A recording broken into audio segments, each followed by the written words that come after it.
네, 여러분 안녕하십니까? 계속해서 뉴스투데이 제주를 시작합니다. 제주 제2공항 건설에 대한 도민 찬반 여론조사 결과가 발표된 지도 보름 가까이 지났는데요. 국토교통부와 제주도가 서로 여론조사 결과에 대한 입장을 먼저 밝히라며 상대방에게 책임을 떠넘기면서 제2공항 건설 여부에 대한 정책 결정이 늦어지고 있습니다. 조인호 기자입니다. 제2공항 도민 여론조사 결과가 언론을 통해 발표된 것은 지난달 18일. 제주도는 닷새 뒤 여론조사 결과 보고서를 그대로 국토교통부에 공문으로 전달했습니다. 조사 결과는 도의회와의 협의에 따라 국토교통부에 전달하겠습니다. 제2공항을 둘러싼 갈등에 마침표를 찍고 도민 통합과 공동체 회복에 함께 해주시기를 바랍니다.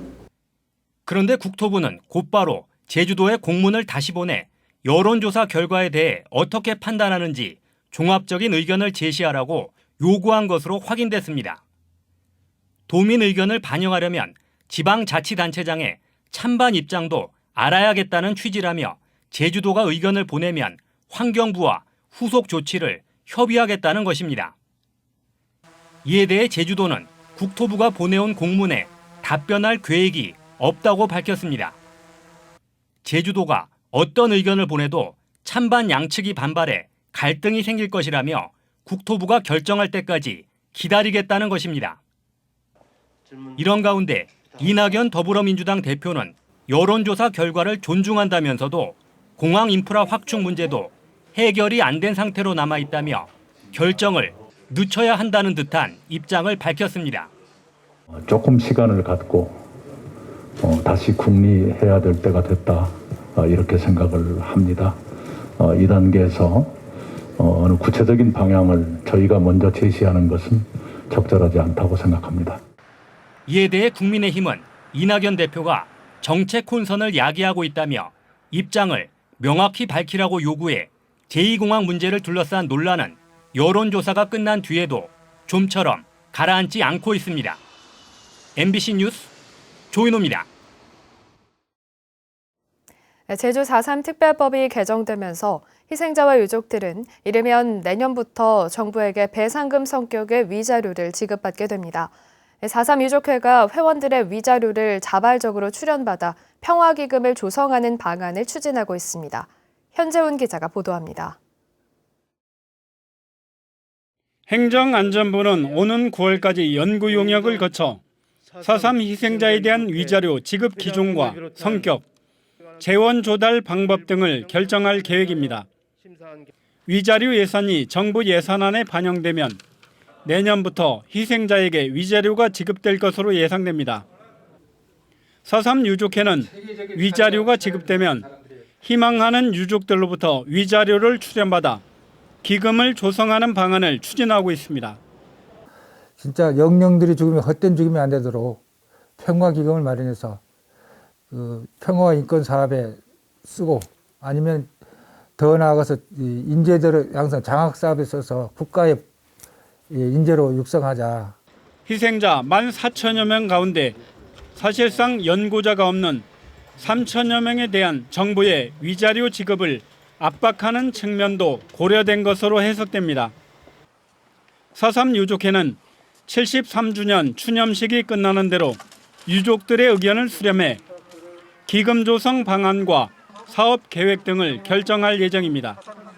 국가 공권력의 피해자들이 받은 정부 배상금으로 기금을 만들고 평화 인권 사업을 추진하는 것은 과거사 해결의 획기적인 모델로 평가됩니다. 이는 국내는 물론 외국에서도 찾아보기 힘든 것으로 아마도 세계적 과거사 해결의 모범 사례로 그 파장이 일어날 것으로 봅니다. 4.3 73년 만에 희생자들에 대한 국가 차원의 명예회복이 이루어진 가운데 유족회의 평화기금 조성 방안은 다른 민간인 희생 사건의 해결에도 커다란 영향을 미칠 것으로 예상됩니다. MBC 뉴스 현재훈입니다. 문재인 대통령은 국무회의에서 4.3 특별법 개정이 국가폭력에 대한 책임을 명시하고 희생자에 대한 배상과 보상 근거를 마련했다는 점에서 매우 뜻깊은 진전이라고 말했습니다.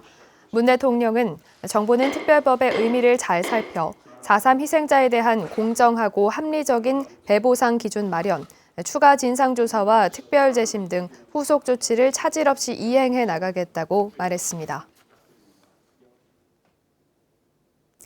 제주도 의회 직원이 코로나19 확진 판정을 받으면서 의사 일정이 중단되고 의사당과 의원회관이 모두 폐쇄됐습니다. 확진 직원과 접촉한 또 다른 직원 1명과 서귀포시 효돈동 주민센터 직원도 확진되면서 확산 우려가 커지고 있습니다. 박주연 기자입니다. 제주도의회 총무 담당관실 직원이 코로나19에 확진된 것은 그젯밤 10시쯤. 직원 A씨는 지난달 25일부터 발열과 인후통 등의 증상이 나타나 그제 제주보건소 선별진료소에서 코로나19 검사를 받고 제주 지역 575번 확진자로 판명됐습니다. 도의회는 임시회 일정을 전면 중단하고 의사당 건물과 의원회관 건물을 모두 폐쇄했습니다. 방역당국은 좌남수 의장과 도의원, 의회 직원 등 200여 명에 대한 전수검사를 실시한 결과 총무 담당관실 직원 등이 추가로 확진됐습니다. 확진자가 발생하면 의사일정 변경을 해서 진행하기로 잠정 결정했습니다. 서귀포시 효돈동 주민센터 소속 공무원 1명도 어제 오후 늦게 확진 판정됐습니다. 해당 공무원은 577번 확진자로 지난달 26일과 27일 도의회 최초 확진자 575번의 접촉자로 분류돼 진단검사 결과 확진됐습니다. 이에 따라 주민센터 소속 공무원 15명에 대해 진단검사를 실시하고 효동동 주민센터도 임시 폐쇄했습니다. 방역당국은 575번 확진자의 감염 경로를 아직 파악하지 못한 가운데 대규모 확산으로 이어지지 않을까 의심초사하고 있습니다. MBC 뉴스 박주연입니다. 제주도 내 학교가 코로나19 속에 일제히 개학했습니다. 155개 학교가 전체 등교했고 36개 학교는 밀집도 3분의 1을 유지하며 등교길에 올랐습니다. 학교 현장은 방역을 강화하며 한층 긴장된 모습이었습니다. 오승철 기자입니다. 교정의 모처럼 활기가 넘칩니다.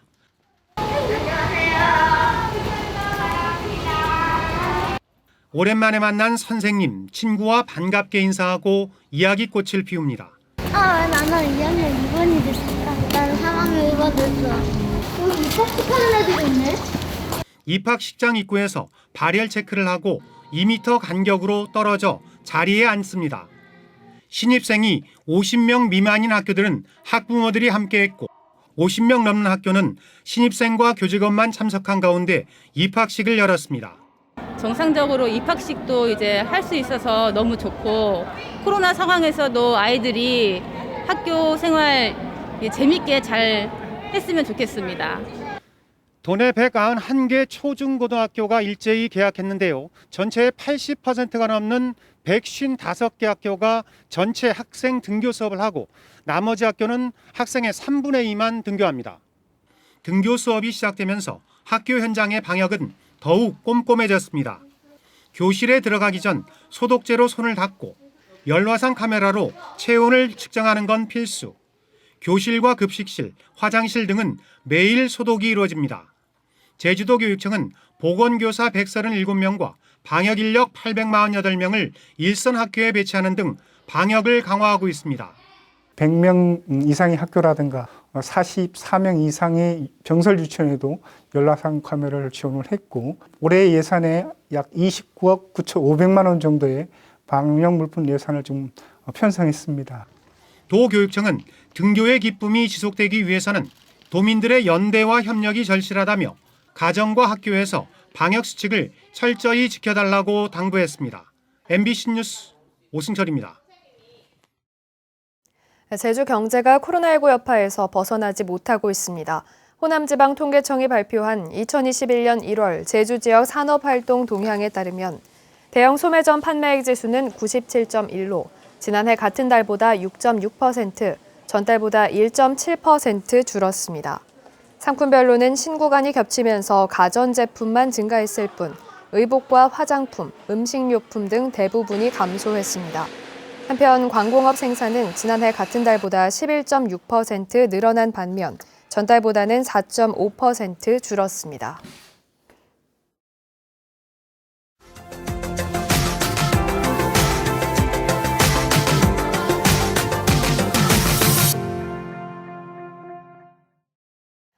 광주의 한 특성화 고등학교가 전국에서 최초로 다문화 학생으로만 이루어진 다문화 단일 학급을 개설했습니다. 학업뿐만 아니라 한국어 교육까지 학생들에게 제공해 지역사회에 잘 정착할 수 있도록 돕겠다는 계획입니다. 광주 송정근 기자입니다. 광주 숭이과학기술고등학교에 고려인 학생들이 한자리에 모였습니다. 개학을 앞두고 오리엔테이션을 진행하기 위해서입니다. 학생과 선생님들은 서로의 이름과 얼굴을 익히고 한국어로 된 게임을 하면서 어색함을 없앱니다. 이렇게 하나, 둘, 세 개가 나오면 이렇게 그냥 끝나는 거야? 이기는 거야. 이거라고 외치면 돼. 전국에서 최초로 개설된 다문화 학급 총원은 31명. 모두 광주 고려인 마을에서 살고 있는 고려인 2세들입니다. 그동안엔 한국어가 서툰 탓에 수업을 따라가기가 쉽지 않았지만 앞으로는 3년 내내 통역교사의 도움을 받으며 수업을 받을 수 있게 됐습니다. 중학교 때까지 제가 살다 보다가 되게 소통이 되게 어려웠어요. 이제는 여기 왔으니까 통역사 선생님이 또 있고 친구들이랑 같이 있으니까 되게 편해요. 학생들의 전공은 스마트 드론 전작과지만 건축과 자동차 등 다른 과목들도 다양하게 배울 예정입니다. 우리 지역 내에 잘 적응하고 또 나아가서는 우리 산업에 필요한 기술 인력으로 잘 성장을 해서 우리 지역 또는 이제 우리나라 전체에 산업에 필요한 그런 인재로. 광주시 교육청은 고려인 학생들부터 시작한 다문화 단일학급의 운영 성과에 따라 베트남 등 다른 국가의 다문화 학생들로 확장하는 방안을 검토하기로 했습니다. MBC 뉴스 송정근입니다.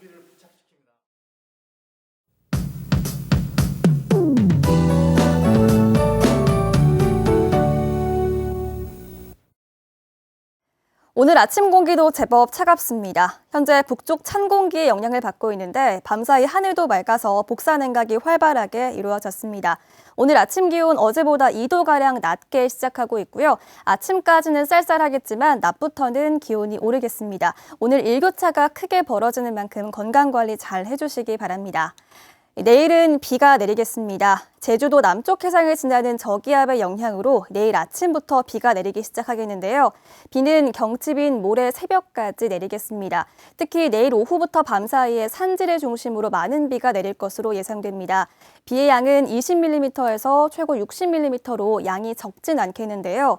산지를 중심으로 많은 비가 내리는 만큼 중산간도로 지나시는 분들은 각별히 유의하시기 바랍니다. 이어서 자세한 지역별 날씨 알아보겠습니다. 오늘 제주도는 대체로 흐리겠습니다. 현재 기온 제주 북부 지역은 5도를 보이고 있고요. 남부와 동부는 7도로 어제보다 쌀쌀합니다. 낮 기온은 북부와 서부가 13도까지 오르겠고 남부와 동부는 12도가 예상됩니다. 오늘 도서 지역도 대체로 날이 흐리겠습니다. 낮 기온은 12도를 웃돌면서 예년 이맘때 날씨를 보이겠습니다. 해상에 바람이 약해졌습니다. 제주도 남쪽 먼바다에 장기간 내려졌던 풍랑주의보는 오늘 아침 9시를 기해 해제되겠는데요.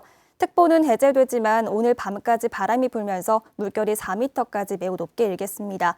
운항하거나 조업하는 선박은 유의하시기 바랍니다. 현재 제주공항의 날씨는 양호한 편인데요. 한편 김포와 청주, 광주 공항에는 아침에 안개가 끼면서 시정이 좋지 않습니다. 오늘 오전까지 항공편 이용객들은 운항 정보를 확인하시기 바랍니다. 주간 날씨입니다. 당분간 비 날씨가 이어지겠는데요. 내일 비가 시작돼 경칩인 금요일까지 비가 내리겠고요. 금요일에 비가 잠시 그쳤다가 토요일에 다시 비가 내리겠습니다. 날씨였습니다. 제주도 교육청은 지방공무원 선발을 위한 임용시험 시행 계획을 공고했습니다. 선발 규모는 교육행정직 20명, 사서와 기록 연구 각각 1명, 도내 특성화 고등학교 졸업자 또는 예정자 대상으로 공업 1명을 포함해 모두 23명입니다. 원서 접수는 다음 달 19일부터 23일까지로 자세한 사항은 도교육청 홈페이지에서 확인 가능합니다. 제주 지역의 준공후 미분양 주택이 1,000호를 넘어 역대 최대치를 기록했습니다. 국토교통부에 따르면 지난 1월 기준 제주 미분양 주택은 1,250호로 전달보다 155호, 14% 증가했습니다. 특히 준공후 미분양은 1,063호로 전체 미분양의 85%를 차지했는데 준공후 미분양이 1,000호를 넘은 것은 이번이 처음입니다. 지난해 12월 기준 준공후 미분양 900여 호 가운데 서귀포시 소재 미분양은 618호로 제주시 소재 300여 호에 비해 2배가량 많았습니다.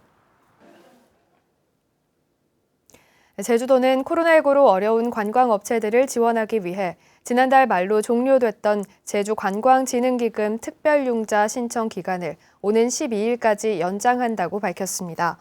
제주도는 당초 코로나 상황을 감안해 융자 액수를 예년보다 2배 이상 많은 2천억 원 규모로 잡았지만 지금까지 신청된 융자 액수는 600억 원에 그치고 있습니다. 네, 뉴스투데이 제주를 마치겠습니다. 시청해주신 여러분 고맙습니다.